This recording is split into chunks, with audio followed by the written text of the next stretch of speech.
Bienvenidos a México 68, la gloria y el sufrimiento, la historia del México moderno.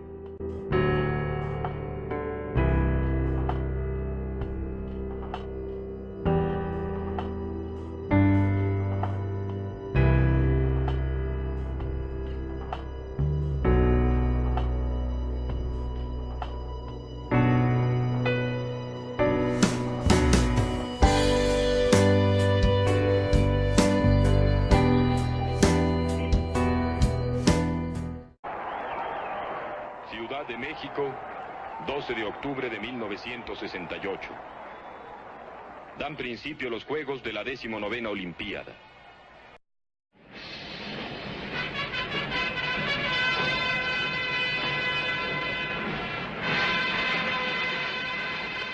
De octubre de 1968, declaro inaugurados los Juegos Olímpicos de México, que conmemoran la 19ª Olimpiada de la era moderna.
El desarrollo en el que se dan los Juegos Olímpicos de 1968 tienen un contexto internacional muy interesantes, como son el apartheid, la muerte de Martin Luther King, un movimiento estudiantil que se suscitó en Francia en el mes de mayo, al igual que se está suscitando la Guerra Fría entre la Unión Soviética y Estados Unidos. La Revolución Cubana fue uno de los factores que más influyó durante el movimiento de 1968, así que lo explicaremos más adelante.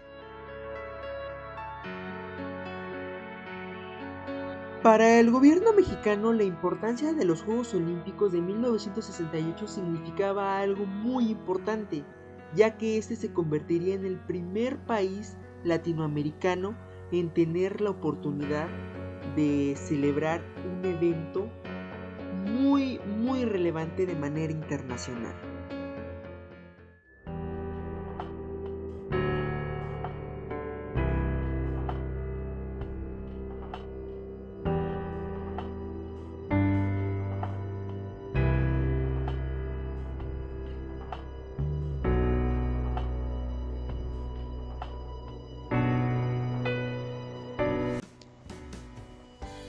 El problema da inicio el día 22 de julio de 1968, por un problema entre la vocacional número 5 y una escuela particular llamada Isaac Ochoterena. Este tipo de movimientos ya con anterioridad se habían suscitado. Lo característico de fue cómo el gobierno tomó acción para controlar esa manifestación social que se dio en ese momento. Después de que se suscita este problema, el día 26 y 29 de julio de 1968, varias escuelas entran en un paro de labores. Algo curioso es que el día 26 se llevan a cabo 2 manifestaciones autorizadas por el Departamento del Distrito Federal. Cada una de ellas es convocada por diferentes agrupaciones y tienen itinerarios y horarios distintos.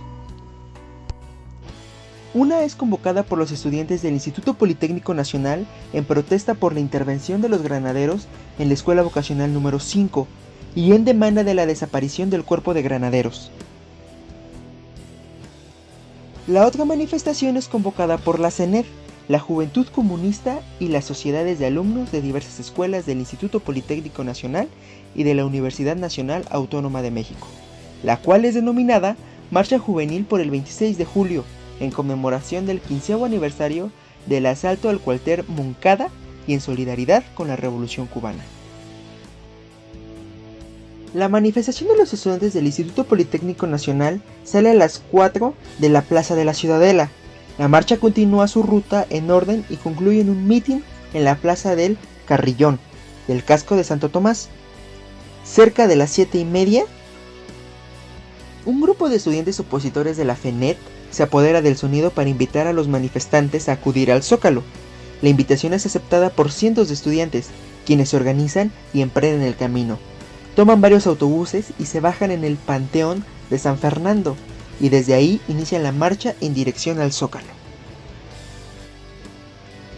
Y así es como inicia el movimiento estudiantil de 1968, ante un gobierno auditorio de Gustavo Díaz Ordaz.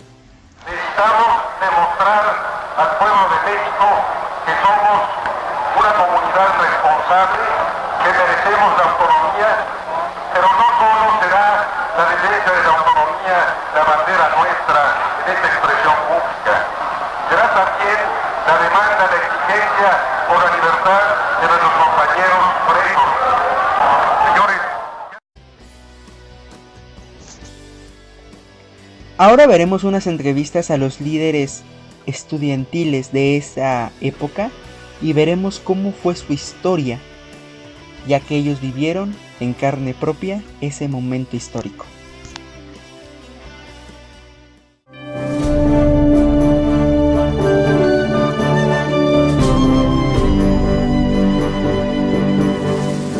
Los jóvenes reciben cada día oportunidades de mejor preparación. Son pues cada vez en mayor grado deudores de la nación, obligados a luchar por una causa grande, justa y pura, la causa de México. Artículo 145 bis señala cuáles son los delitos de carácter político. Si se deroga, como se está solicitando, ningún delito tendrá carácter político. ¿Es eso lo que se demanda? Las demandas, las exigencias planteadas al gobierno eran demandas políticas generales que eran, surgían del sentir de toda la población. Había gente del PRI, gente democrática, gente que pensaba que el PRI debía tener otros fines. Había católicos, cristianos de todas las religiones y demás, que no tenían ideología alguna, que eran la gran mayoría. Nuestros discursos sobreideologizados y pretendiendo buscar la línea marxista de la revolución eran inmediatamente callados a silbidos. Había la palabra mágica que era concretito. No, que Lenin y que Trotsky, no, concretito, ¿qué con el mitin de mañana? Las brigadas fueron el eje, fueron el nervio del movimiento. Su función era recolectar dinero, además de ir a explicarle al pueblo, ¿a dónde? Pues en los mercados, en los cafés, en las cantinas, en los edificios burocráticos, donde se pudiera.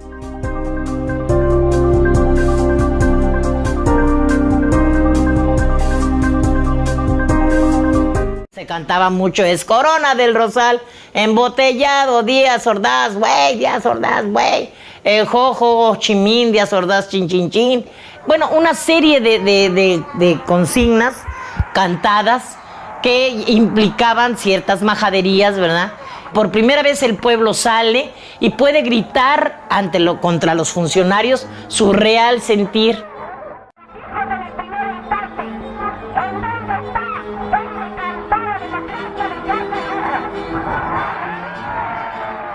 Agarra a Sócrates Amado Campos Lemus y toma el micrófono y le dice: ¿verdad, compañeros, que hemos triunfado? Sí. ¿Y verdad que nos vamos a quedar aquí para esperar la respuesta el 1 de septiembre? Pues la gente, ¿verdad?, eufórica. Sí. Dije: pero ¿cómo si nosotros no acordamos eso? Tú no puedes en un momento determinado, por más líder que seas, subirte, arrancarle el micrófono y decir: no es cierto, compañeros, no podemos quedarnos por esto y hacerles un análisis. No puedes. Entonces había que apechugar con esa propuesta estúpida y provocadora. Las puertas del Palacio Nacional de Gobierno se abren y de sus puertas, en vez de salir una respuesta, en vez de salir una solución, vemos tanques saliendo. El gobierno ya esperaba esto. Entran los tanques, entran al Zócalo, arrasan con lo que tienen. Los granaderos, agentes de tránsito, policías y propios del ejército que a bayoneta calada han sido los que han hecho todo esto. Agriden a todos, mujeres, hombres y niños, pisotean la Constitución, no hay libertad de palabra, no hay libertad, compañeros, de nada, no se fijan quiénes son, nada más se baja un hombre de un coche negro muy lujoso y da órdenes. Era el señor Mendiolea, lo cual asistía y decía: ataquen a aquellos, golpéenlos, hagan lo que quieran con ellos. No somos guerreros, somos estudiantes. Estos somos unos estudiantes, que el pueblo de México sepa que somos sus hijos, somos la juventud. Tú te ibas a esperar la respuesta de tu presidente, que al ver que estabas ahí, que eras joven, que eras estudiante, que eras idealista, te iba a dar una respuesta, te iba a dar una respuesta adecuada, porque tú no estabas pidiendo nada fuera de la razón, porque tú estabas luchando por algo en lo que creías y que te habían enseñado desde chico que era valioso. Tu bandera, tu patria, tu himno, tu todo. Hemos sido tolerantes hasta excesos criticados, pero todo tiene un límite y no podemos permitir ya que se siga quebrantando irremisiblemente el orden jurídico como a los ojos de todo mundo ha venido sucediendo. Después del desalojo del Zócalo por parte del ejército, se buscó un nuevo lugar para donde hacer la concentración para un meeting y se decidió en la Plaza de las Tres Culturas el 2 de octubre de 1968.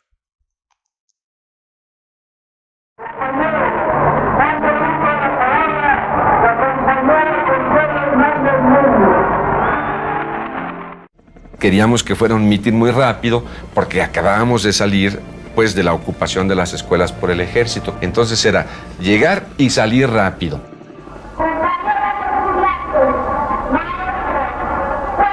Había una orden del CNH a todos sus miembros de no estar allí. Nadie más que el que iba a hablar. Y estábamos todos.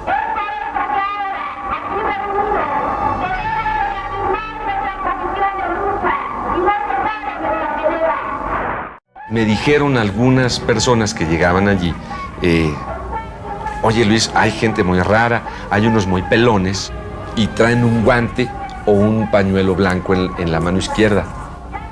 Pues, bueno, pues han de ser policías.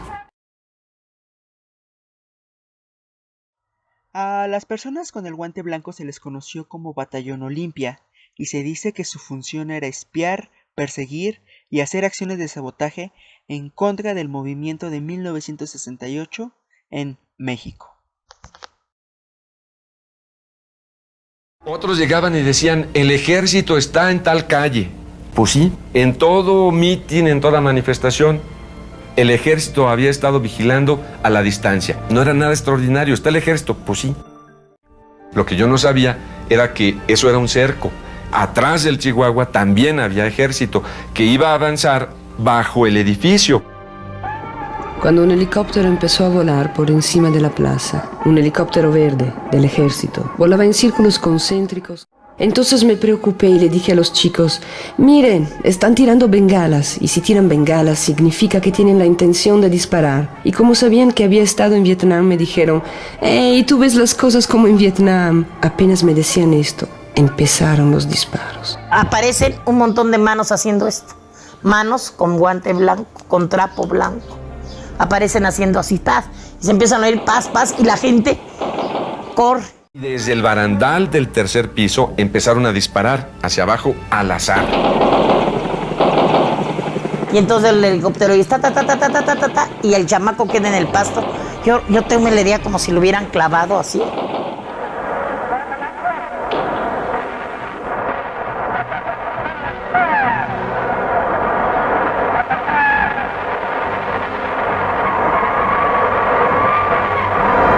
Entonces hubo un momento en que los que estaban disparando desde el barandal en el tercer piso hacia abajo, le dieron a soldados que en ese momento traspasaron el borde del edificio y le empezaron a disparar al batallón Olimpia. Los fusiles no los dirigían hacia arriba, los dirigían hacia abajo. Vi cómo caía la gente, los jóvenes. Los disparos venían de todas direcciones. Me sentí herida y gritaba que estaba herida, y mis gritos y los de los demás quedaban ahogados por las ráfagas de ametralladora. La matanza continuaba en la plaza. Que el grueso del fuego que se oyó durante tanto rato fue el ejército en ese cerco, con la gente en medio. Y allí vino la gran matanza. El ejército respondió a los tiros que no sabía bien de dónde venían. Se contaba con que iba a haber represión, con que podía haber represión, pero no de la magnitud con la que se dio el 2 de octubre. Fue una represión feroz, inusitada, cobarde, que cortó de tajo con el movimiento y con la vida de más de 300 mexicanos. Después de lo ocurrido el 2 de octubre de 1968 en Tlatelolco, se celebraron los Juegos Olímpicos y al año, el 1 de septiembre de 1969, Gustavo Díaz Ordaz da un informe de gobierno en el cual hace referencia al movimiento estudiantil. Asumo íntegramente la responsabilidad personal, ética, social, jurídica, política e histórica por las decisiones del gobierno en relación con los sucesos del año pasado.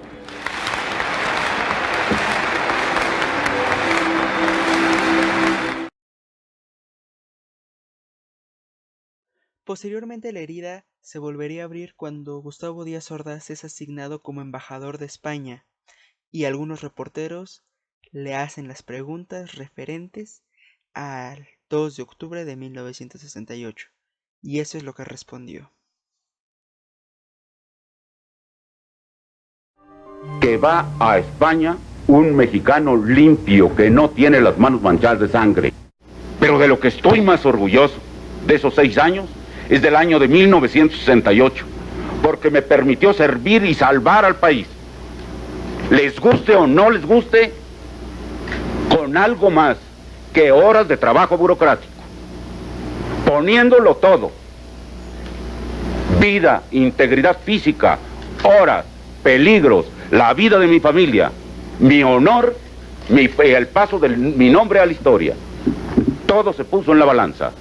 Afortunadamente salimos adelante.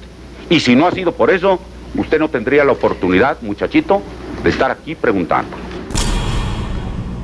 No estoy de acuerdo con usted en que hay un país antes de Tlatelolco y otro país después de Tlatelolco. Para mí México es México antes y después de Tlatelolco. Ese es un incidente penoso en la vida de un pueblo.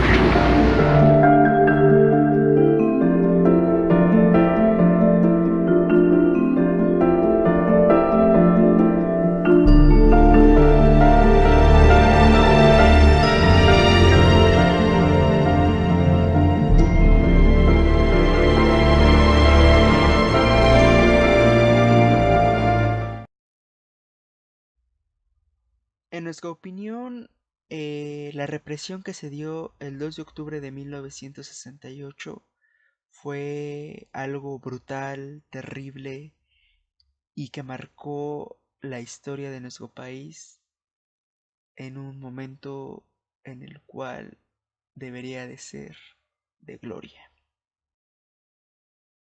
México no fue el mismo antes y después de Tlatelolco, y no lo fue, en parte muy importante, debido a Tlatelolco.